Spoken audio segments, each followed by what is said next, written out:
All right, folks, it is Monday, July 22nd, 2024, and we've got all kinds of news going on, including the fact that President Biden dropped out of the race over the weekend and all along those lines. So now he has also come out and endorsed Kamala Harris. So key Democratic donors are backing Harris, but others are warning against a coronation.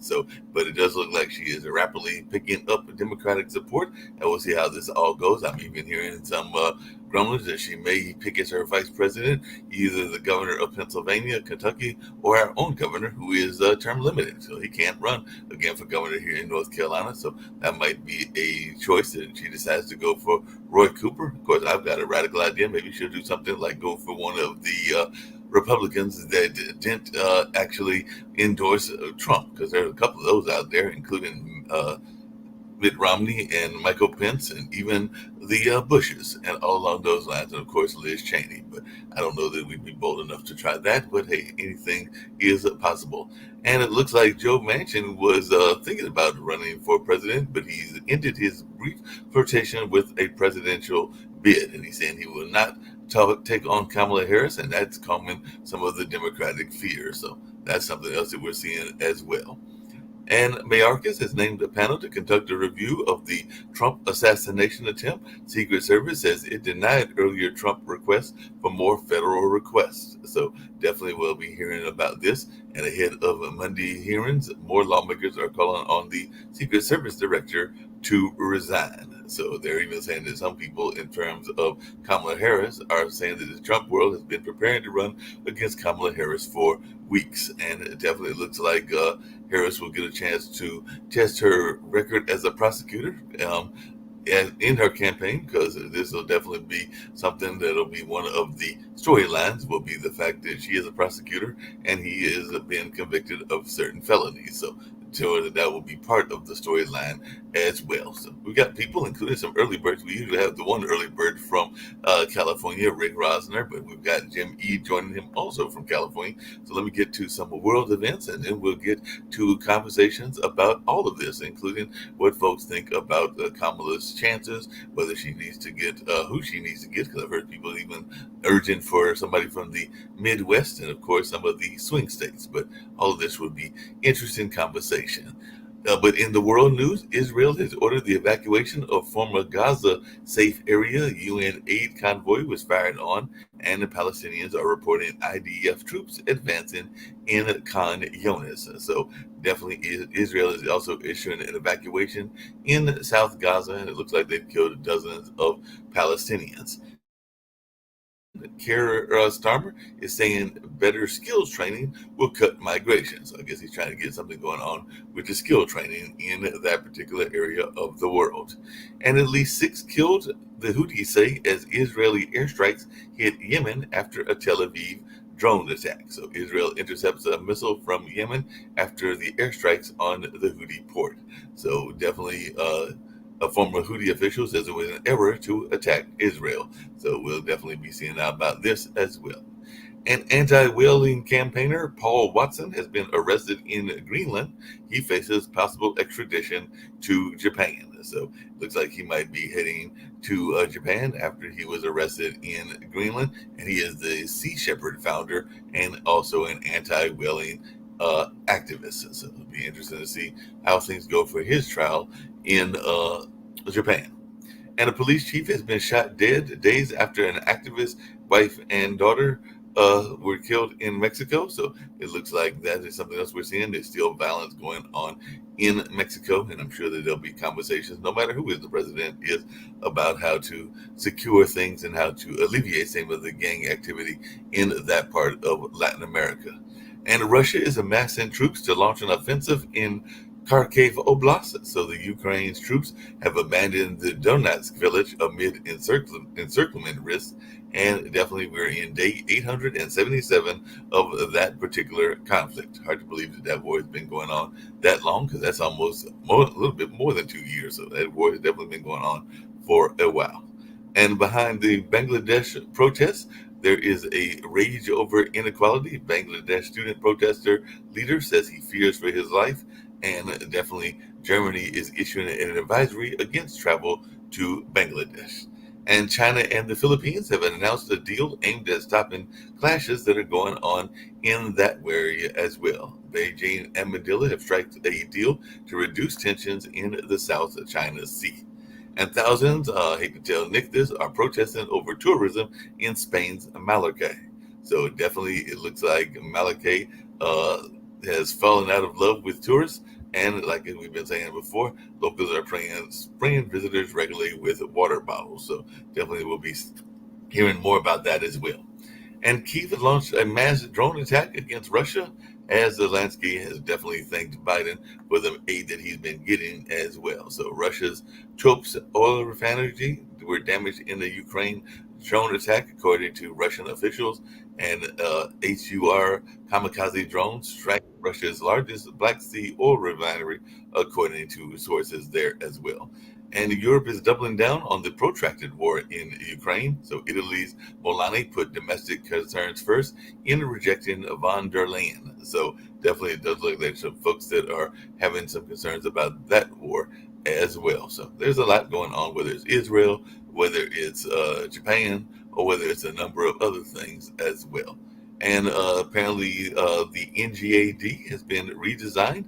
Air Force Secretary has cracked the door for an unmanned option, and the some folks are saying that the sixth generation fighter jet will upend air warfare. So definitely, it looks like there might be some new types of weapons going on in that space. So, like I said, there's some other things going on in the world as well, including a gunman that attacks a Croatian aged care facility, killing at least 5 and wounding several others.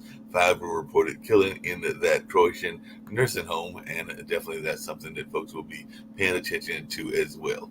And Xi over there in China has vowed to rewire China's finances and help the indebted region. So China shows few signs of tilting the economy toward consumers in the new plan, but it looks like the Wall Street Journal is saying that China's long blueprint for economy falls short on details, which is of course raising some concerns because Xi Jinping is unveiling a sweeping plan to fix China's $9 trillion hitting debt crisis. So apparently they've got a serious debt crisis in that part of the world as well. So definitely this debt thing is impacting folks all over the world and all along those lines. So it ought to be interesting to see what folks have to say about this. So I'm going to bring in some of our experts and all along those lines. I actually had a question for Nick, but maybe I'll ask Jim, since Jim's in the banking world as well, and hopefully Nick will come on as well. One of the things that I had heard that the former president that wants to be president is saying is that he somehow wants to have us have less dependency on banks. So that was something that I saw that Trump put out there lately, that he wants to kind of have banks be less the focus of the U.S. economy. And I know that banks are big time the focus of the U.S. economy. So I'm not sure if this means that he's going to be supporting decentralized money, if he's supporting crypto, or what that means. But he did say that he wanted to get away from banks as the central force. And as long as I've been around, and I've been living for 62 years, banks have always been the kind of center of the economy. But I just wanted your take on this, and if you had heard about this, and what your thoughts about this were. Because like I said, when I heard that, I'm going like, wait a minute, what's he trying to do with the banks? Well, don't ask me to explain what Trump is thinking, because it's just another statement that's not backed up by facts. It's not something you can analyze. It's just an off-the-cuff statement. What does he mean? Centralized banks? The banks down on Main Street? What's he talking about? And yeah, crypto was one of the responses to the central banking systems and trying to get another way of transferring money back and forth between states and nations. And the idea that we can do without banks is silly right now. Of course, they're part of the society, part of our structure, part of our essential way of running the economy. But if there is a long plan to wean us off of banks and into something else, he failed to articulate that. And articulation is not a strength. No, articulation is definitely not his strength, so it'll be interesting to see what this does, even in terms of Biden dropping out and everything. I'm going to bring in Rick and all along those lines. I think I've got Sasha with me as well as Nick, but we'll see what Rick's got to say about this as well. And I have to get right. Well, I mean, Trump just says whatever pops into his head with these. So here's a fun thing happening over on Twitter. not really fun, but the Republicans haven't as yet come up with good ways to attack Kamala Harris. So instead, they're calling her camel toe, which is ridiculous. Oh, But then all the libs on Twitter are saying, you mean this camel toe? And they're running pictures of Trump's neck, which has a big, like, fleshy fold here that looks like a vagina. So there you go. Yep, they're getting nasty and coming up with nasty names. I'm sure that they'll continue that because I'd even heard that they were planning a nasty campaign. Well, let's talk about two more dumb accusations. Here's a dumb thing. One guy was saying that Kamala can't really be a good president because she doesn't have any kids. She has a stepmom. As was George Washington was a step parent, but this idiot saying, well, you can't know family struggle unless you've birthed a kid. And then let's see what else. Oh shoot. What's the other dumb argument? Oh, that she can't run because she's not really an American citizen because her parents weren't U.S. citizens, which goes against the plain language of the 14th Amendment, which says if you were born here, you're a citizen. And that's John Eastman making that argument. He's the guy who's being disbarred for taking part in the false elector scheme. So far, I think there are things that the Republicans will be able to legitimately criticize Kamala for, but those things haven't popped up yet. Right now, it's just another Trump legal advisor that's been disbarred. Yes. Yeah. Well, he's had problems with some of his advisors because it's my understanding, it actually came up in one of our other shows as well, that the medical doctor that treated him no longer has a medical license. So I think that was Ronnie Jackson. I don't know if he lost his license or if he just didn't renew it because he's a congressman now, but he was demoted from, I think, admiral to, I don't know, something like captain, based on his misbehavior. And he's a lunatic with substance abuse problems. Yeah. But at least you got your name right. I'm wondering why the Republican Party attracts lunatics. Okay. I was checking out a person you guys might be familiar with because Laura Ingraham, I don't know if you ever saw her. She was on this thing called Fox News. She has the Ingraham angle, also stuff. Yeah. And the reason why she was bringing in this other clown called Dr. McCullough, who runs the McCullough Foundation. He's an anti-vaxxer doctor who was blabbing on like a typical Trump, blah, blah, blah, blah, blah, blah, blah, blah, and all these crimes that were committed. So I asked the group, name me the crime. Who was indicted? No answer. Okay, so I did more research on this McCullough dude, right? Apparently, he's a cardiologist. You know, these people are pretty smart people. I mean, he went to Baylor. He went to Southwestern Medical School, became a cardiologist. He had all the bells and whistles, but then went loony on vaccinations. And all of a sudden, all vaccinations are bad. And he's just started spewing stuff that just frankly wasn't true. By the way, I've seen this before. Really intelligent people that are crooks. Okay, so then I checked Laura Ingraham because he was on the Ingraham angle. Now, Laura, I knew, went to Dartmouth, so she's not stupid. Then she got her law degree at University of Virginia, and then she got suspended by the bar in California. Oh, why would she be suspended? You'll love this one. Because you can be suspended by the bar for a lot of different reasons. I've been a member of the Florida bar for 40 years without a client complaint, which is hard to do, by the way. Some clients someday would not like what you did to them, but I haven't had one. Anyway, here's why she was suspended. You'll love why she was suspended. Non-payment of dues. What, she can't afford her bar dues in California? Are you serious? She probably makes $25 million a year working. Yeah, I know that. That's what I'm saying. Rick, it would be easy for her to pay the bar dues. Yeah. So it tells me that something else is going on, because usually what you would do is you become inactive when you get older. You just sign, I'm retired, inactive. But you don't get suspended for non-payment of dues. That is like stupid. Okay. And this is what gets me, because I had some guy that was also really smart who embezzled $147,000. He was a Republican out of one of my companies, got away with it, which was kind of interesting. But I have seen this before. You get really intelligent, really educated people, and they check their ethics and morals at the door. Wait, this join the guy, Republican Party. this guy embezzled $140,000. No, he embezzled $147,000 out of my company. But that's nothing compared to what he was making. I'm sure. Like Robert Menendez, the idiot Democratic senator, like took about $500,000 in bribes, which is dumb because he had a lifetime pension. I know. But the thing is, for him, this guy, when we caught him, it was a game, Rick. He actually served on the Senate and the House Ways and Means Committee in Kansas, was an attorney in Kansas.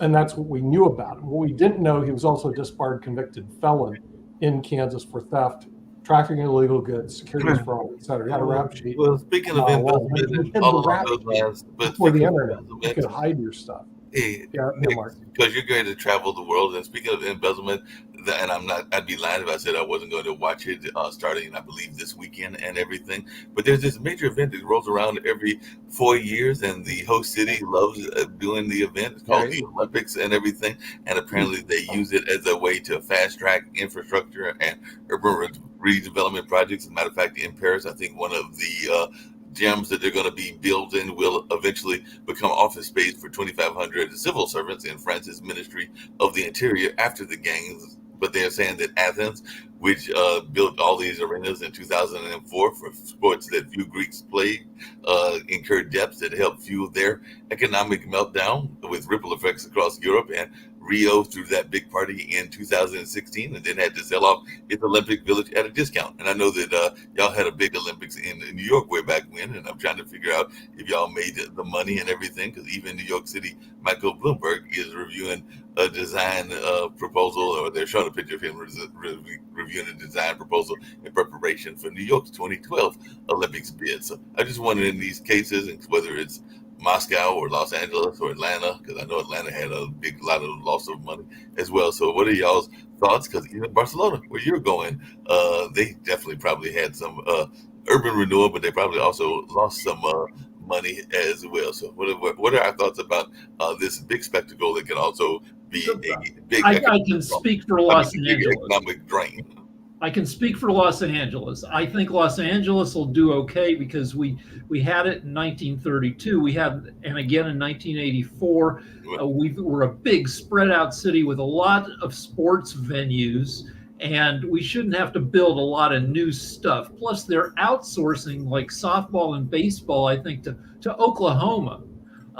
But we have 73,000 homeless people, and we have 4 years to figure out what to do with them. Also, this is, I think, LA's last best chance to not look like a hellscape. Mm-hmm. So the entertainment industry used to be in New York City. And then in the 70s, it just moved. The Tonight Show moved and all the production moved to LA because LA was a nice place to live. LA has become increasingly a less nice place to live, more hot days, more traffic.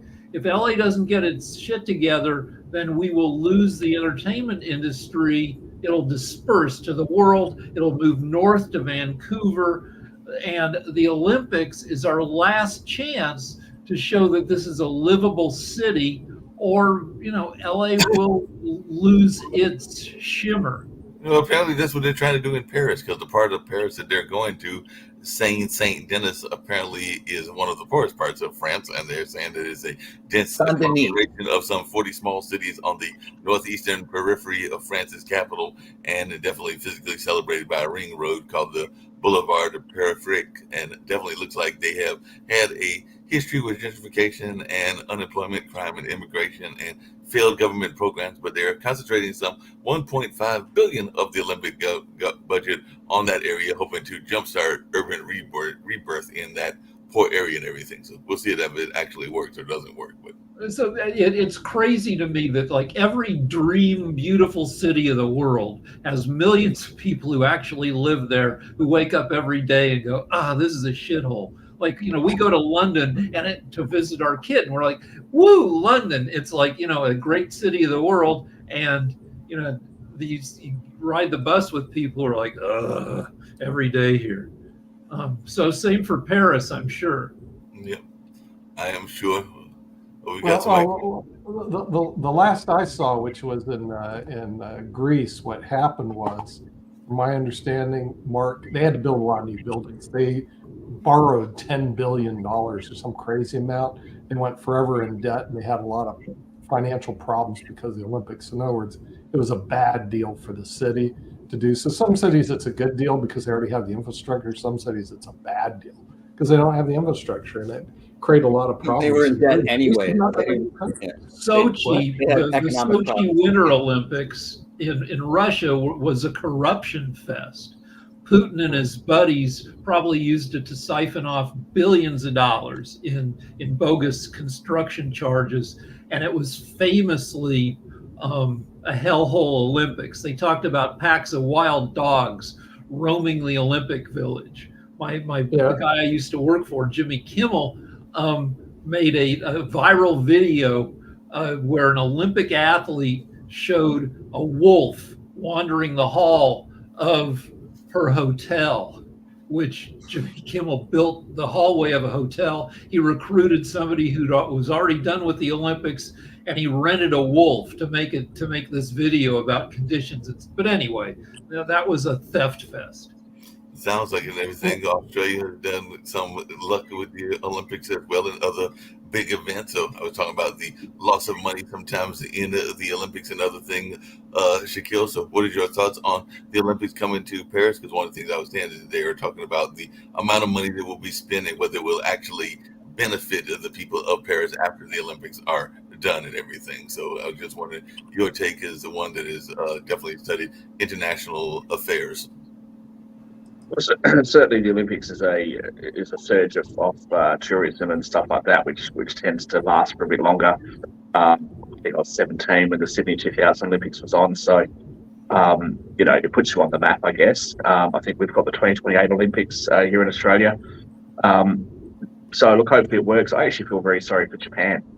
We were scheduled to actually go there in 2020, and a little thing called COVID happened, and so they didn't get to make any of the money that they would have hoped to have made. But a lot of countries, unfortunately, don't have the resources to build the stadiums and to build all the things that they need to build. And if they don't already have it, that can often be a massive expenditure. There is some argument I think Nick has made before that maybe just let them have it in Greece. That certainly boosts their economy. They could build the stadiums and have it used every 4 years. Yeah, that makes a lot of sense. Hey, Shaquille, one of the things we were talking about before you came on, and I'd love to hear your thoughts, is that news now is that it's pretty much Kamala's to lose. Manchin has decided not to run, even though some people don't want a coronation. And like I said, you do follow a lot of people around the world and everything. So what are you hearing globally about this Trump-Kamala match versus the one that folks were going for, which was Trump and Biden and everything? So what are you hearing globally about this potential race, and who do you think she should pick as vice president? I know that me and Steve have mentioned this idea of Roy Cooper, who is a progressive and popular governor from here in North Carolina, and there's concern about getting either Beshear out of Kentucky or Shapiro out of Pennsylvania, because those are swing states and they're also in the middle of their term, so they might be needed to fight for those states and everything. But I just wanted your take on who she should pick and whether she'll be running against as she runs against Trump, and what you're expecting and what you're hearing globally. What I'm hearing globally is just, America, really? Please, can you guys get your shit together? So Rick made the comment about camel toe, and so I've been travelling from the Northern Territory, outback, middle of nowhere, Australia, to Queensland all day today. That's why I'm scratching a lot, because I've got bugs and things. I don't know if you can see that on my arm. Yeah. I've been bitten everywhere. So I didn't have a lot of reception. And then I, get into some mini town, and someone sends me a message going, Donald Trump's got a vagina on his neck. What's going on? And I'm like, what is everyone talking about? What the hell has happened? I've only been out of range for a few hours. What's going on in America now? So, firstly, I'll just say this. I think that the poll numbers for Kamala are not great, but I think that she will actually do a lot better than the polls are actually indicating at this point. the couple of wild cards are, one, is she even going to get the nomination? But I think that she will. The second is actually going to be the impact that her VP is going to have. There's a lot of people that I like. I actually quite like Pritzker to be her VP from Illinois, but to be honest with you, I actually think that Shapiro makes the most amount of sense because it's a counterweight to JD Vance. If you're looking for that those middle states there, somebody from Pennsylvania would probably make sense. I don't know enough about his politics though, so I can't really talk to you about policy. But I think that the VP pick is going to make a very, very, very big difference. Having said that, I've said this before. I don't think the Democrats have much of a chance of winning this election. It's not over yet. It's certainly possible they could, but I think it's an uphill battle for them. Trump seems to be pretty unstoppable at the moment. But one of the things that they can do is to alleviate some of the damage. So if they can minimise the losses in the House and perhaps even maintain control of the Senate, then that's going to act as a counterweight, because the last thing that Democrats want, and also I think the last thing that the everyday American would want, is for this Republican administration and Donald Trump to have the executive plus have both chambers of Congress, as well as having the Supreme Court on his side. I don't think that bodes very well. So you do want to have a counterweight. If that doesn't happen, though, I would say to my Democrat friends, don't lose hope. These things swing back and forth. 2028, you'll get some of it back. So don't give up on your country just yet. But I'll stand by my original comments. Oh, America, really. So this is the first time we've had potentially an attractive candidate since 2012. The last time Obama ran. Kamala, if she becomes the candidate, is 19 years younger than Trump, will be the youngest candidate. RFK Jr. is 70. Trump is 78. And, she's an attractive person. Everybody else kind of looks like hammered shit. Rick Kip always tells me that Donald Trump is one of the best looking men he's ever seen. That bronzer that he uses is gorgeous. And I will just say that, to be fair, Kamala Harris is older than his wife, than Donald Trump's wife, right? True. She's got some of the same history that Trump has. She was, I just read, she was dating Willie Brown, an old school Dem politician in California who was 30 years older than she was. So she's been on the other side of that. But people like voting for nice hair, nice teeth. She's got great hair. We voted, JFK, a great hair candidate. Bill Clinton, great hair. Ronald Reagan, maybe the best hair in the history of the presidency. So I'm sure they'll be digging out. I see you, Jim, and definitely saw you, Kim, as well. But I was just going to mention two things. One, that I did see some interesting news, and I'm sure they're going to dig out some dirt, because even when she was at Howard and other places, there were people that were saying that she was kind of like making her way up to the top, which is an accusation that is oftentimes given to women in power and all along those lines. And I'm sure that the Republicans will try to dig that up in some of those accusations. And it wasn't just at Howard, it was at some of her other universities as well and everything. I will say, as a music lover, then I'm going to turn it over to Kim and then Jim as well. As a music lover, I did see a beautiful sign, and I think it was recently, of her coming out of a record store, and she actually got 3 records that were all jazz oriented. So she got a copy of Charles Mingus, even though she called him Charlie Mingus, and a lot of jazz heads were going like, wait a minute, that's not the name, that's a little bit too popish to call him Charlie Mingus when it's Charles Mingus and everything. And she also got Roy Ayers and Porgy and Bess. So as a music lover, I did like her music taste. So she did pick, and it was at a record store that was like one of those local record stores as well. So the fact that she was supporting small business, I think it might have been doing Small Business Week or something like that. But the fact that she got these 3 records and was in the jazz idiom was something that I enjoyed what she picked and everything along those lines. Kim, you're at a major protest, not about the Olympics or anything, but you've also got some other things going on. You probably have some thoughts about the race and everything. Actually, I think most of you be surprised, because I'm right here where Joe Biden's house is.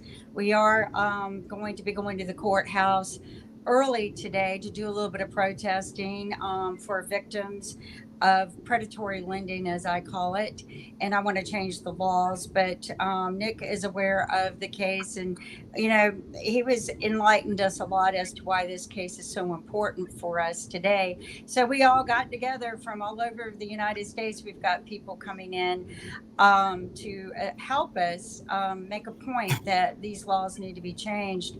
I want to point something out to you that I don't think anyone's really realized, and I went and researched the law a little bit, and I will say this, it was really neat when we arrived here, because we came by train and we were coming off, and it says home of Joe Biden. I mean, it's just really a beautiful town. I'm impressed because I saw less than 3 homeless on the streets last night and early this morning when I went out for my run. I've been to Houston, Texas, where you couldn't even get out the hotel door without stepping on homeless. So I think that they do a very good job here. They're very proud of this city. Everyone I've spoke with, they take very good care of it. But I want you guys to listen to this. This would be a really interesting twist. Kamala, I think, would be great as president on her own. I don't think people give her enough credit. I get angry at her too, but that's anybody. I mean, she's going to make some decisions I don't feel are right, but that's going to be anyone that you get into office. But for the all around and for the things that people are complaining about her, I think she's perfect. If you want a lower crime rate, yeah, she was tough on people, but people don't understand recidivism crime can go up really high if you're not tough. And yes, she made them work hard. That was not free slave labor. When you arrest somebody and put them in jail, that costs our state money. And so in a small sort of way, she's making them pay back what their time was. But when you make them do that and you make them work and you get people out working for their money, you put a little bit of pride into them, and they usually clean up. The recidivism drops tremendously. So I'm all for her tough laws. I don't think they were against any one particular group, and I think that she helped prevent more crimes, because you'll think twice before you do it. But listen to this.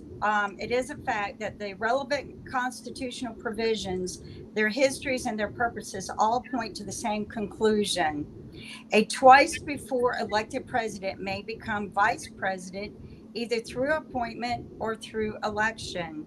And like any other vice president, they may thereafter succeed from that office to presidency and do so for 2 terms. So I think, she's going to need somebody who does maybe overshadow her a little bit, but has wisdom from the office. And I don't see why Obama doesn't volunteer to come in and say, hey, let me come in and help you win this presidency. I've been there before. I had a good reputation. Yeah, I don't like everything that he did. I really don't. But I think all in all, nobody ever wanted to arrest him for anything. And he left with a good reputation. And I think that he could, he would overshadow her. And somebody said, well, why would a former president want to be a vice president? Well, why not? Why not bring some of your expertise to help what you want to influence in our country? And I think the 2 of them would make a fabulous team. So I think that is an interesting fact. That would be an interesting twist. But we want her because of the funding. There's nobody that's going to be able to raise that kind of money. She's already got it. She's already gotten the, blessing. And I just think that Obama would make a great, if he wanted to. I don't think that's stepping down a status. I think that that's actually stepping up. And he would be the first ever. So he's done a lot of first evers, but he would be the first ever to do that. But Kim, there's a little bit of history there, and I did see Jim's hand as well and everything. But there's a little bit of history because there are still folks that are upset about 2016 when Obama didn't necessarily come out in support. I think it was of Biden running at that time, and apparently he's not come out in support of Kamala and other things. So I think that there's some history there that exists between them. So while it sounds good in theory, I don't know that the politics would allow it, because I think there's some blood that might exist there. Maybe everyone liked Clinton. Maybe he would. I'm just kidding. Kimberly, on behalf of Kimberly, on behalf of the there's whole world and everybody in America, can I just ask you that if what you propose, which sounds really interesting, actually, I'd love to see it, but if it doesn't happen and if Trump wins, can you please never mention this again, because I don't want Trump to get any ideas for 2028. Hey, but speaking of things to mention and all on those lines, I don't know if y'all heard the beginning. I did see you, Jim, and everything, but I don't know if y'all heard me at the beginning. I brought up an idea. You kind of brought it up, Shaquille, back in the early days of the Trump picking and all along those lines. I think it would be quite interesting, since we're talking about division, and there is a camp of Republicans that are not happy necessarily with MAGA. They include people like Liz Cheney. They include people like Michael Pence. They include people that are definitely considered moderate Republicans and everything like that. If you really wanted to upset the apple cart, I think that Kamala could nominate a Republican vice president, and that would definitely upset the apple cart. And it would be interesting to see how the Republicans reacted to that, particularly with somebody that was not a fan of Trump and all along. It'd have to be somebody that's still liked by Republicans, though. Honestly, I actually think that RFK Jr. Would be a good pick, because I think that he would end up at the moment he's pulling votes from Democrats, and I think that some of the positions that he stands on, like anti-vaccine and all that sort of stuff, might pull some of those votes from some of that MAGA crowd. But look, I'm not a Democratic strategist. I don't know. I'd be interested to watch this election. But as I said, I think it's going to be very, very hard, no matter what they do, to overcome Trump. Jim, you don't seem like you're too happy with my suggestion there. Do you want to jump in? Yeah, thank you, Shaquille. No, RFK is a loser. I want no part of him. But we want to get back to like this. I think you summed it up like America, get your act together. But running a rerun of Trump Biden was a disaster for the country. We obviously had to do better than that. And the fact that you think that Trump is got a train that can't be derailed. He's got 33% of America that's going to vote for him, even if he shoots someone on Fifth Avenue. There's no question about that. But can he get to 50? There's no way he can get to 50 unless people don't vote.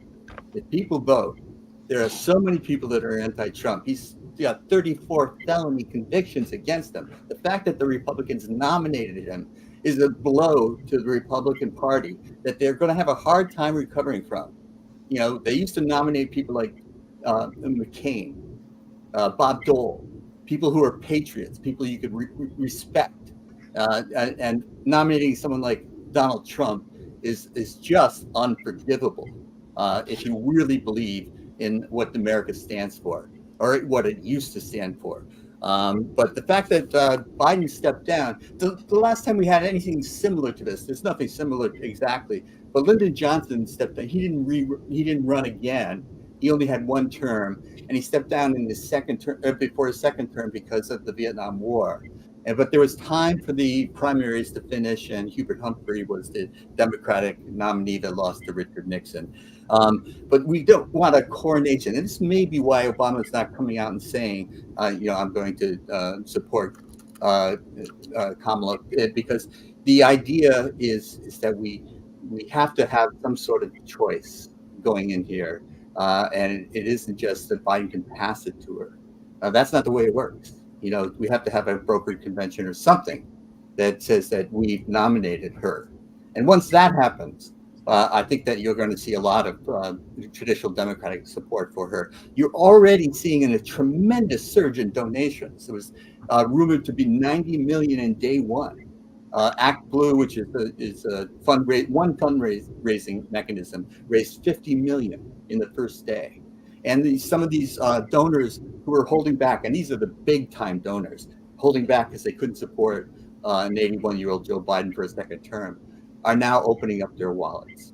So there is tremendous hope that we will be able to stop America from a second Donald Trump term, which would be a disaster. Not just another bad 4 years. No, it would be a disaster for this country. And we are losing rights. And this is one of the things Kamala Harris is strong about. Women's right to choose. Roe v. Wade was taken away by the Supreme Court after 50 years. Women had grown up and known nothing but freedom of choice. It was taken away. Well, that's only one thing that's going to be taken away from us if Trump gets a second term. And the voting rights are going to be restricted. There's all sorts of rights that we take for granted today that can be taken away. And we think it can't happen here. It can. He can declare martial law over the immigration border.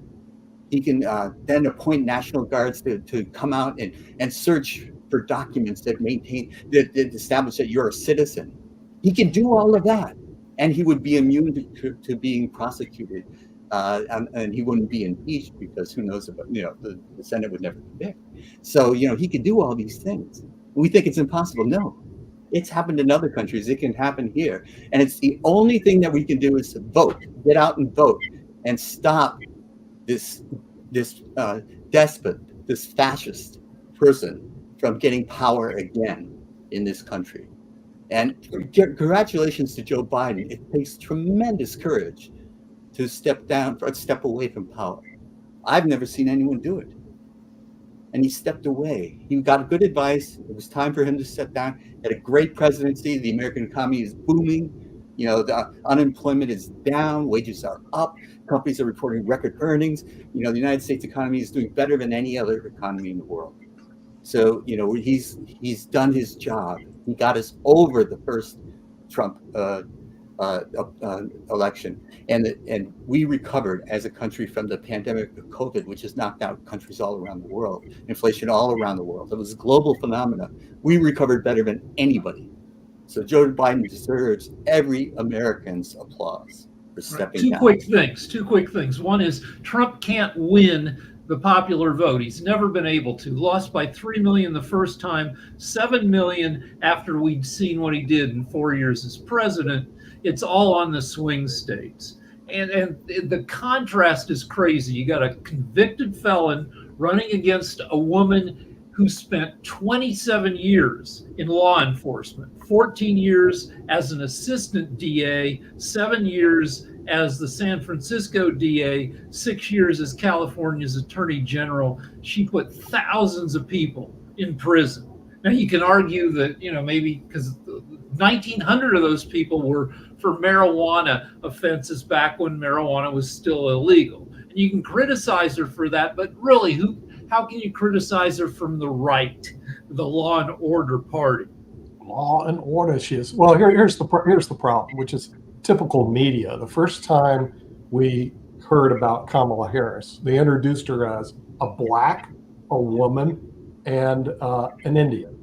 Sex, race, race. And that's the metrics that the Democratic Party uses to determine whether or not you're an efficient leader. What's your race? What's your Joe Biden? Come on, yeah. Nick. That's ridiculous. But you know what? I think, Joe Biden. but you know what? I think I'm just talking about how the media portrayed Kamala Harris. You want to say the media? Don't say the Democratic Party. That's No, I not. didn't say the Democratic. but you know what? You know what? The Democratic Party has a history of sexism and racism. That's In other nonsense. words, in order America to- has a history of and sexism. even and your racism. governor, You're talking Jim, nonsense, Nick. even your governor, Jim, Gavin Newsom says, I'm going to appoint somebody. It's got to be a black woman. Okay. Now, because of that, it turns How about off a Clarence lot Thomas? of people. How did Clarence Thomas get on the Supreme Court, Nick? Come on, It- both parties It are turns guilty of off it. a lot of people. Both We're parties talking are about guilty of today it. and what the Don't Democrats play did. what one party does. so. and the other party does. Let me just jump in. Me, I'm not Let me- really. let me happy jump in with on the this for a Democratic second. Party, because the Let thing me is, jump in on this for a race second. and sex. Nick, you're talking nonsense. There's I'm no not issue. listening to it. I'm not having it. Shaquille wanted to jump in. Hold on. Nonsense. Shaquille wanted to jump in. Shaquille. Well, I'll just say again, I've got the great benefit of actually being an independent because I'm not American, and I don't have skin in the game when it comes to your domestic politics. I would say that if you're going to go after Kamala Harris, just go after her on policy. Okay, it's perfectly reasonable for different people to disagree on certain things. I think people know that I tend to disagree with a lot of left-wing philosophy. But here's the thing: Kamala Harris gets complained about in the 2020 Democratic debates because she was too stern and too angry.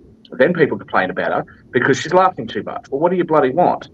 You complain that she's too left and all the left-wing people are letting people out of prisons. The DA in San Francisco or something get recalled because they weren't doing their duty as the executive because they weren't prosecuting laws that were passed by the legislature. Now, she's law and order and you criticise her for that. again, what do you want? So I'm not going to sit here and defend Kamala Harris because I don't really like some of her policies. That doesn't mean that I like Trump's. But here's the thing. People say that she comes out and says things clumsily. Yeah, look, she does, right? Unburdened by what has been and all this sort of stuff. Yeah, it's clumsy. Look at Donald Trump. He just had a debate with Joe Biden. Joe Biden did terribly. He was asked a number of questions that he just refused to answer. For example, he said that he was going to go on the biggest mass deportation scheme that had ever happened in American history.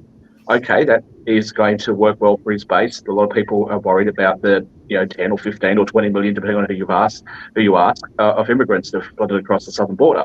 But when he was asked how he was going to do it, he didn't answer. He just refused to answer, changed the topic. Mm-hmm. So, I think that when, what's the old saying, don't call the kettle black, or the kettle calling the oven black, whatever it is. That's the old saying. But just really quickly, in that same kind of line and everything, because he's definitely doing his speech, he brought up a couple of things, and I know we talked about him on the shows before because he brought up this notion of these tariffs that he's going to do on foreign countries, and he didn't really say how he was going to implement them. He also talked about mass deportation, and he brought up something that a lot of people have not paid attention to because he kind of came up because the opposite of the right to life movement is the right to die movement, and he definitely came out and said that he was kind of backing the right to die movement. And the first person I thought about was I think his name is Kevorkian and everything along those lines. Let's address right to life for a second, though. So even on that issue, look at how inconsistent they are. Right, in the first place, they're all about right to life, but then they want to take away, IVF treatments from people that want to have children. Okay, and before the Roe v. Wade dispute and the Dobbs decision was a big issue for you guys, we were talking about this issue generally around the world. You can't have the political right saying you should have children, but not be prepared to provide social services to provide for those children after they're born. There's a lot of weaknesses in Republican viewpoints. Jim, I'm not saying that you can't win. I'm not saying that at all. I think that Kamala could win. I just think the odds are stacked against her. Let's see if she can build momentum. You've only got 100 days left. Let's see if she can build momentum. I think it's 50 days before early voting starts. So it's a little bit late. I think it's an uphill battle, but I'm not saying that she can't do it.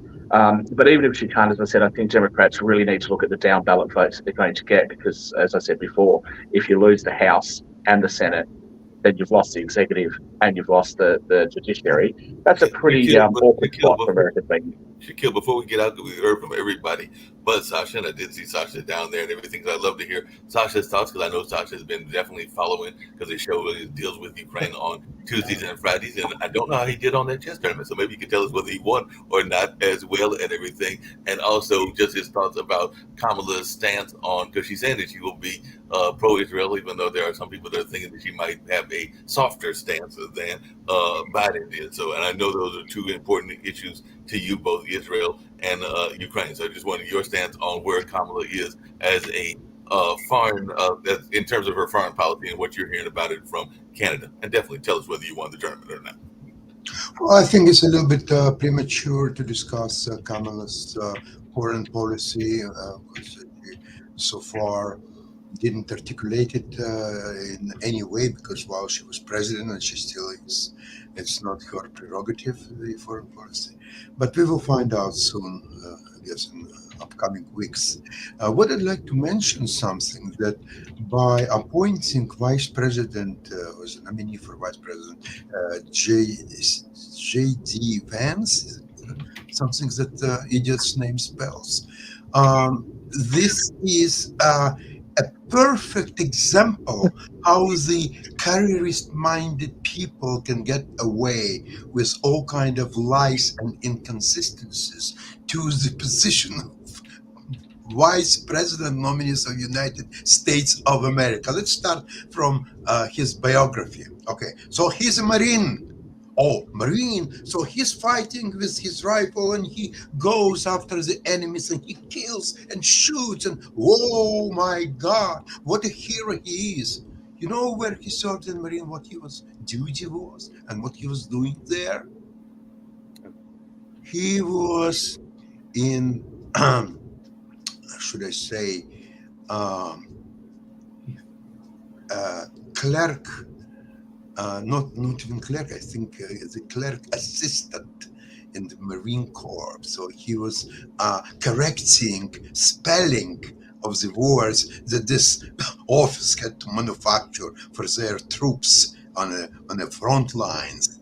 That's what he was doing as a Marine. But He then, was, the next thing we learned, he's a venture capitalist. My God, how many companies? At Facebook, we started something like Google or anything. No. All what happened is he was introduced to someone that you probably all know, a man by the name Peter Thiel. And Peter Thiel got him under his wing, not that he was so bright and smart, but because of his political views. And his political views at the time, they were non-existent. But he knew political stance of Peter Thiel. So he formulated everything what he was saying in presence of Peter Thiel as the ultra-right views. And of course, Peter Thiel noticed that. And he took him under his wing and gave him some position in one of his ventures. And when somebody asked Peter Thiel, how is this your new guy doing? He says he's doing nothing. He's making money. So the legend of J.D. Vance as the Marine and then the venture capitalist is complete fraud. He's not a venture capitalist. Sacha, have you ever heard of a conservative venture capitalist before? Because I've never heard of a conservative venture capitalist before. They're all that. I live next to Venture Capitalist Row here in Menlo Park. But let me tell you. Let me finish what I'm about to Sorry. say. That essentially, when you choose a vice president, you normally choose a person that can add something to your ticket, whether it's a black vote or women's vote or some independent vote or something like this. What exactly J.D. Vance brings to the ticket? Black vote? No. Women's vote? Even less so. And so what does he bring? In fact, Trump, if he had any chances to become a president before convention, now by appointing J.D. Vance, he killed any of the chances he ever had. No chance for him. Kamala will destroy these two idiots easily. That's my view on the upcoming. Your take on Well, it. Can I come in on a couple of things that Sacha said there? I just want to come in on the venture capitalist bit. A lot of friends of mine have said to me recently, wow, you're a lot more liberal than we thought you were. I'm like, I didn't change. I've always been pretty liberal. It's just that I was on the right of progressive, so you thought I was conservative. I'm not. And like, why are you like that? I said, I've got to be. I work in banking and finance and venture capital and all that sort of stuff, which means I'm going to hang around places like London and New York and LA and San Francisco and all those sorts of places. And it's not because we're all Looney Tunes. It's because you have people from all over the world, from different cultures, from different ways of life. And that dynamic is what makes it so powerful. And if you're going around judging people all the time, you're not going to get very far. So you have to be very open to other people's opinions and things like that. Now, yes, I have some conservative views on some things, but and I'm certainly not a progressive. I'll say that again and again. I'm not a progressive. But this is how venture capitalists work, and that's why I sort of laugh at anybody who tries to tell me that there's a conservative, a right-wing conservative, Christian conservative venture capitalist. It doesn't work that way. Unless they're going to come up with a digital Bible or something, it just doesn't work that way. But Shaquille, along those same lines, I know we're winding down. Isn't Peter Thiel also considered somewhat of a unicorn, much in the same way that Clarence Thomas and others are considered a unicorn? And by that, I mean, because even Pete Buttigieg brought it up and everything, Peter Thiel is also a part of the LGBTQIA community, and people don't oftentimes remember that and everything, and they sometimes forget that, and that's why I'm saying he's a unicorn, because a lot of times people are shocked when they find out that he's a member of that part of the community and everything. Well, in the conversation before between Jim and Nick, Clarence Thomas was brought up. Now, who did Clarence Thomas replace? If I'm not mistaken, someone fact check me. Didn't he replace Thurgood Marshall?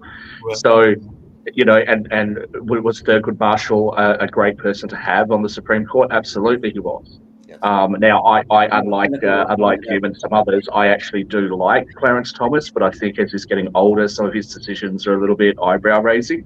But I actually, I respect the man's, jurisdictional mind, jurisprudential mind, I should say. But yeah, I mean, look, again, I don't think that any of these things are insurmountable, but I'll just say, and I'll leave it to everyone else now, I'll just say again, I've just been up in Darwin and the Japanese were there to celebrate what we call the Dark Night, which is where all the military people come together. If we here in Australia and around the world can make friends with countries that we used to be enemies with, surely Americans can see past Republican Democrats and come back together and be friends. They're not your enemies. Bob Dole, when he was asked whether Clinton was his enemy, he said, no, he's my opponent. I think the country would be much better off if we got back to that. Just really quickly, I had a question for you as we got ready to leave, because both you and Jim brought up the economy and everything. And one of the things I'm hearing people complain about, including some of the Trump people, is the amount of possible, very long-known stores like CVS and Walgreens and a number of others that are closing down their businesses in record numbers. So while I hear the conversation about the economy being better, there are signs with these stores closing that probably Trump will point to that the economy is not all that great. So I don't know y'all's answer to that, because that's something I'm hearing even in the street. There's a lot of people are looking at those. So Walgreens and CVSs are being closed in a lot of places because of shoplifting. And now the major Dem candidate is somebody who put people in prison. So, I think we got a response just in that. Here's a fun thing I realized. Kamala Harris will be the first major party presidential candidate since 2012 who hasn't had hair restoration surgery. Like, back to the hair. These are all hair transplants. Biden has the same thing. Trump had a big chunk of his bald scalp removed and sewed together. So, I hear you. Rick, are you saying that Jim no longer has any chance? Because Jim scares me. I've seen photos of him when he was younger, and he had nice long hair, and I get very scared of what chance and everything. But Sasha, one of the things that I heard from Steve, and I'd love to hear your thoughts, maybe as we go out the door and everything, is that you mentioned the downplaying of J.D. Vance, but J.D. Vance also plays to some of the Southern folks. That's why the hillbilly effigy was so popular and everything along those lines. But he also played to the Indian population, because one of the things that was brought up with his wife, Usher Vance, and apparently, according to Steve, and this is what I heard from Steve, they were courting a lot of the Indian population and was bringing a lot of them to the RNC, and were apparently heavily courting that vote using Usher Vance, which is J.D. Vance's wife and everything. So apparently there was a lot of efforts, because apparently there was a whole delegation of Indians that came from North Carolina that were there as part of the Republican campaign and everything. And Steve brought that up to me like last week in a phone conversation. I'm not speaking out of school, because he told me that's something that can be shared. Mark, the scrutiny process, which is very important part of American politics, and not only politics, business, elsewhere, it will just start working in a couple of weeks, the latest. So everything what I just told you about history of J.D. Vance, it will be all in the open. I just got it from my very reliable sources, but it all will be well known in about a week or two, and any chances of him viewed as a serious politician will be dead, just like D dead. Okay, earlier in the program, you discussed this thing with Nick, why Republicans are able to attract so many lousy people in their ranks. Why don't you start from the very top? You got a con artist, and you got, okay, my relationship with Trump and what I think about him. But I must admit, can you say anything positive about Trump at all? Yes, I can. He is an entertainer. And by the way, highly paid entertainer, because in 10 years as a clown, he made about $500 million, I think. So he's an entertainer. There are a lot of other entertainers. He is one of them. But to put the con man, even highly paid entertainer at that, to put him in charge of the United States of America, That's incredible. And he was But nominated 1/3 of the once country doesn't and care. twice and now 3 times by Republican Party, which is Republican only in name. Now this convention absolutely killed Republican Party. Rename it It doesn't Trump exist Party, anymore. J.D. Vance Party, or something like this. It's not Republican Party. John And McCain didn't hopefully, want Trump at his funeral. yeah, yeah. Says it all. John McCain, a patriot. Well, Mr. Bush is the RNC because he's not a fan of Trump either. So the living Bush was not there at the RNC because apparently he's one that is upset and everything. As we're heading out the door, and I'm Do here your to play job the and go out and outro, vote. intro, and everything along those lines. Sasha, you never answered the question. Did you win the tournament or did you lose the tournament? Or did you come in? You don't lose it. You How just did you do in the tournament? Oh, in tournament, not very well. I got 50% score, and I enjoyed myself tremendously because Montreal is a fantastic city, and that was almost basically I treat it as a holiday. But everybody that lives in Montreal hates it. It's only the visitors that like it.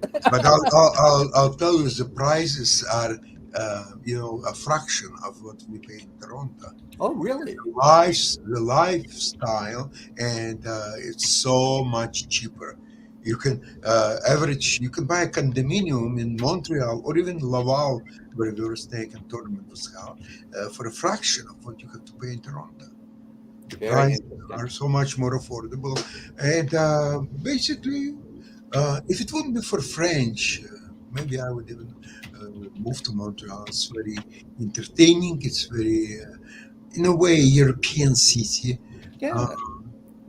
So Yeah. we're going to get out of here. 'cause Trump we got wins. It's on my economics. list of places to go. We Yeah. gotta get out of here. We got Economics Monday But coming up. I know one place that we probably won't be visiting because one of our other shows had a guest on that was Unbreakable Souls, which deals with kind of getting together and male bonding and everything. But one of the guests, who was actually a female, and her husband were from Inglewood, and when they told me the prices of homes in Inglewood, I was going like, they were ridiculous because I think the homes were starting at like 100,000 or something like that. So it's a very expensive place if you want to live there. So I see why a lot of people are moving to the East Coast, particularly around North Carolina, Georgia, and other places, if that's the cost and everything. But on that note, we're going to get out of here. We've got Economics Mark. Monday and Media Thanks very Monday much. with another great conversation.